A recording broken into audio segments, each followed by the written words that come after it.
కాళేశ్వరంపై బీజేపీలో భిన్న వాదనలు మొదలయ్యాయి. కమలం పార్టీలో ఎంపీ ఈటెల రాజేందర్ వర్సెస్ బండి సంజయ్గా కాళేశ్వరంపై ముసల మొదలైంది.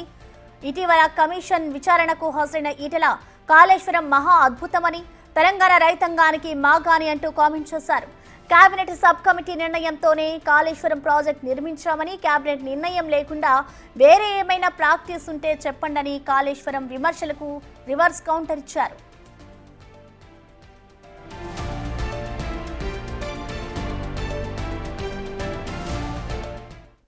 ఇవాళ వారు కూడా ముఖ్యమంత్రి ఉన్నారు, మంత్రులు ఉన్నారు. ఇలా క్యాబినెట్ మీటింగ్లు అవుతున్నాయి. వారు కూడా 15 రోజులకు ఒకసారి క్యాబినెట్ మీటింగ్ పెట్టాలి. అంటే ఈ రాష్ట్రంలో క్యాబినెట్ ఆమోదం లేకుండా ఇంత పెద్ద ప్రాజెక్ట్ నిర్వహించేటువంటి ప్రాక్టీస్ ఎప్పుడైనా ఉంటే చెప్పమని చెప్పండి. దానికి సంబంధించిన మొత్తం ఆధారాలు ఇస్తామని చెప్పినాం. ఇలా నేను ఇంకొక మాట కూడా చెప్తున్నాను, నన్ను అడగడం కంటే కూడా నా మీద మాట్లాడుతున్నాను. కానీ ఆ క్యాబినెట్లో మంత్రులుగా పనిచేసిన వాళ్ళు ఒక ముగ్గురు అక్కడ ఉన్నారు. ఇప్పుడు ముగ్గురు ఉన్నారు అక్కడ. ఒకరు మంత్రిగా లేకపోవచ్చు కానీ ముగ్గురు మంత్రులు ఉన్నారు.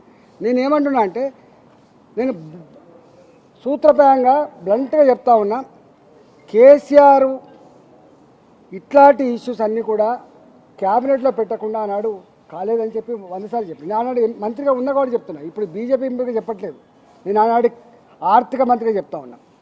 ఇంకా అన్ని డిపార్ట్మెంట్లకు కూడా ఆయన ఇచ్చిన ఇన్స్ట్రక్షన్స్ ఏంటంటే, మీరెవ్వరు కూడా ఏదైనా నిర్ణయాలు తీసుకున్నప్పుడు మీ శాఖలలో మీరే నిర్ణయం తీసుకోకండి, కష్టమవుతుంది.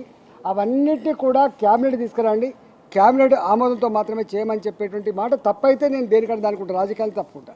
ఇవన్నీ ఇట్లా మాటలు వట్టిగానే బట్టగాల్చి మీదేసు మాట్లాడడం సబగాదు. ఒక్కొక్కసారి ఎగ్జిక్యూటివ్ ఆర్డర్ ద్వారా కూడా వస్తుండొచ్చు. కొన్ని నిర్ణయాలు క్యాబినెట్ కొంచెం లేట్ అవుతుంది అంటే ఇవ్వాలనే జీవో ఇవ్వాలంటే ఇస్తారు కావచ్చు. కానీ మరోవైపు కేంద్ర మంత్రి బండి సంజయ్ ఇవాళ కాళేశ్వరంపై సంచలన వ్యాఖ్యలు చేశారు. పేరు ఎత్తకుండా ఈటెలకు బండి చురకలంటించారు. కాళేశ్వరంపై మోడీ స్టాండే మా స్టాండ్ అంటూ వివరించారు. మేం ఊసరి వెళ్లడం కాదని పరోక్షంగా ఈటెలపై విమర్శలు ఎక్కుపట్టారు. అధ్యక్షుడిగా ఉన్నా, మంత్రిగా ఉన్నా మా స్టాండ్ మారదన్నారు. కాళేశ్వరం ఒక అవినీతి ప్రాజెక్ట్ అని, కల్వకుంట్ల కుటుంబానికి అది ఏటీఎంలా మారిందన్నారు బండి సంజయ్. దీంతో కాళేశ్వరంపై బీజేపీలో పంచాయతీ మరింత ముదిరింది. ఈటెల అభిప్రాయంపై పూర్తి భిన్నంగా పార్టీ నేతలు స్పందిస్తూ ఉన్నారు. ఎన్డీఎస్ రిపోర్ట్ కూడా ఇదే. ఇప్పుడు క్యాబినెట్ సబ్ కమిటీ అన్న పేపర్స్ ఉన్నాయి, క్యాబినెట్ సబ్ కమిటీకి సంబంధించి నివేదిక ఎప్పుడు వచ్చింది, ప్రాజెక్ట్ ఎప్పుడు తయారు చేశారు. ఈ నివేదిక రాకపోతే ప్రాజెక్ట్ వాళ్ళ పని వాళ్ళు చేస్తూ ఉన్నారు. ప్రాజెక్ట్ నిర్మాణ పనులు ప్రారంభమైనాయి. కేసీఆర్ గవర్నమెంట్ లా ఒక్కసారి మీరు కూడా ఆలోచించాలని, మనం కూడా ఆలోచించాలి. కేసీఆర్ గవర్నమెంట్ లా ఇంకొకరి మాట వెళ్తుందా? కేసీఆర్ అనే వ్యక్తి క్యాబినెట్ పట్టించుకున్నాడా? క్యాబినెట్ మీటింగ్ పెడుతున్నానా? పెడితే ఏం ఆడుతుండే? చాలా తాగి పంపిస్తుండే. కేసీఆర్ అనే వ్యక్తి ఇంకొకరి మాట వింటుండనా? ఇవన్నీ తప్పే. సబ్ కమిటీ తప్పే, క్యాబినెట్ తప్పే, ఏకఛత్రాధిపతి నిర్ణయం, ఏక్ నిరంజన్ కా పార్టీ. ఎన్డీఎస్ఏ రిపోర్ట్ కూడా మీకు ఇస్తాను. ఇది క్వాలిటీ లేకుండా ఇష్టానుసారంగా కట్టిర్రు. ఇది ఎందుకు పనికిరాదు. ఇది ఒక ప్లాన్ ప్రకారం కట్టలే, వాళ్ళ ప్లాన్ ప్రకారం బ్యారియర్ నిర్మాణం అంతా కూడా తప్పు అని చెప్పి ఎన్డీఎస్ఏ రిపోర్ట్ ఇచ్చింది. ఈ రిపోర్ట్ కూడా తప్పు అంటే ఇక మీకంటే ఎవరు మాకంటే తోపుగా ఇవ్వలేరు అనుకుంటే బీఆర్ఎస్ కేసీఆర్ కుటుంబం మేమే తోపులం, మాకంటే తెలుగులో ఇవ్వలేరు ప్రపంచాలని చెప్పుకుంటారు. వాళ్ళిగా ప్రజలందరూ కూడా ముక్కును వెలుసుకొని చూస్తున్నారు. కేసీఆర్ గవర్నమెంట్ లో క్యాబినెట్ నిర్ణయం తీసుకుంటారా? క్యాబినెట్ నిర్ణయం తీసుకొని ప్రాజెక్టు కట్టిరా? అబ్బా గ్రేట్ అనుకుంటున్నారు. మాకు ఎప్పుడు తెలియదు, విషయం తెలియదు అనుకుంటారు అందరు. రాహుల్ గాంధీ గారు గతంలో వచ్చి చెప్పినట్టే ఆయన కూడా సేమ్ ఏటీఎం అని చెప్పిండు. సిబిఐ విచారణ జరపాలని చెప్పన్నాడు. దీనిపై పూర్తి సమాచారాన్ని మా ప్రతినిధి వెంకట్ అందిస్తారు. వెంకట్, మనం చూస్తున్నాం ఇటు కాళేశ్వరం ప్రాజెక్టుకు సంబంధించి ఇటు బీజేపీ నేతలు ఒక్కొక్కరిగా స్పందిస్తూ ఉన్నారు. మరోవైపు ఇటు ఈటెల చేసిన వ్యాఖ్యలపై కూడా వాళ్ళు స్పందిస్తున్నారు. సో ఓవరాల్ గా ఒకటే పార్టీ నుంచి ఈ విధంగా భిన్నాభిప్రాయాలు వ్యక్తం అవడాన్ని ఏ విధంగా అర్థం చేసుకోవాలంటారు వెంకట్? ప్రసన్న, కాళేశ్వరం పైన బీజేపీలో భిన్నాభిప్రాయాలు వ్యక్తం అవుతున్నాయి. నేతల మధ్య తారస్థాయికి ముసలం అనేది ముదురుతుందని చెప్పుకోవచ్చు. స్పష్టంగా ఇవాళనే కాళేశ్వరం కమిషన్ ముందు ఈటెల రాజేందర్ గారు హాజరయ్యారు. తను స్పష్టంగా మీడియా ముందు కావచ్చు, కమిషన్ ముందు కావచ్చు, తను స్పష్టంగా చెప్పుకొచ్చాడు. కాళేశ్వర జలశక్తి తెలంగాణకు మాగానే, తెలంగాణ రైతానికి ఎరువులు పండించే ప్రాజెక్టు ఇది అని తను స్పష్టంగా చెప్తున్నారు. ఎక్కడెక్కడ తప్పిదాలు జరిగిండొచ్చు, ఆ పనిని రెక్టిఫై చేయాలని చెప్తున్నారు. కానీ ఇక్కడ భిన్నంగా మోడీ నుంచి కింద స్థాయి వరకు ఒకటే చెప్తుంది, కాళేశ్వరం ఒక అవినీతి ప్రాజెక్టు, అదొక కేటీఆర్ కల్వకుంట్ల కుటుంబానికి ఒక ఏటీఎం లో పనిచేస్తుందంటూ కూడా పై స్థాయి నుంచి కింది స్థాయి వరకు బీజేపీ చెప్తుంది. అందుకు భిన్నంగా ఈటెల రాజేందర్ వ్యవహరిస్తున్నారు. ఇక్కడ బీజేపీ పార్టీలో వ్యవహరిస్తున్నటువంటి తీరు ఈటెల రాజేందర్ వ్యవహారం సరైనదా లేదంటే బీజేపీ వ్యవహరిస్తున్నది సరైనదా అనేది తెలుసుకోలేకపోతున్నారు బీజేపీ శ్రేణులు.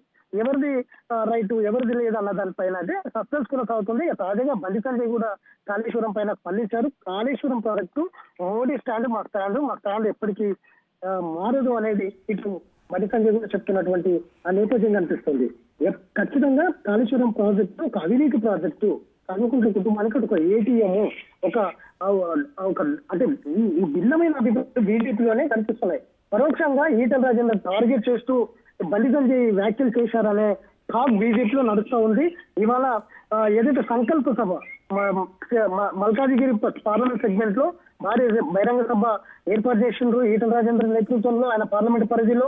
ఇవాళ ఈ సభ ఇక్కడ నడుస్తుండగానే బండి సంజయ్ కాళేశ్వరం పైన వ్యాఖ్యలు చేయడం, అది కూడా మోడీ స్టాండ్ సబ్ కమిటీ కావచ్చు, కేబినెట్ కావచ్చు, గత బీఆర్ఎస్ ప్రభుత్వంలో సబ్ కమిటీ అబద్ధమే, కేబినెట్ అబద్ధమే, ఏది పట్టించుకోకుండా ఏకఛత్రాధిపత్యంగా నడిచిందనేది బండి సంజయ్ వ్యాఖ్యలు చేశారు. బండి సంజయ్ కంటే ముందే ఈటెల రాజేందర్ సబ్ కమిటీ నిర్ణయాలు తీసుకున్నది, ఇటు కేబినెట్ నిర్ణయాలు తీసుకున్నది, అన్ని నిర్ణయాలు తీసుకుని ప్రాజెక్టు నిర్మించింది. చాలా మంచి ప్రాజెక్టు అంటూ ఈటెల రాజేందర్ నిర్వహిస్తున్నారు.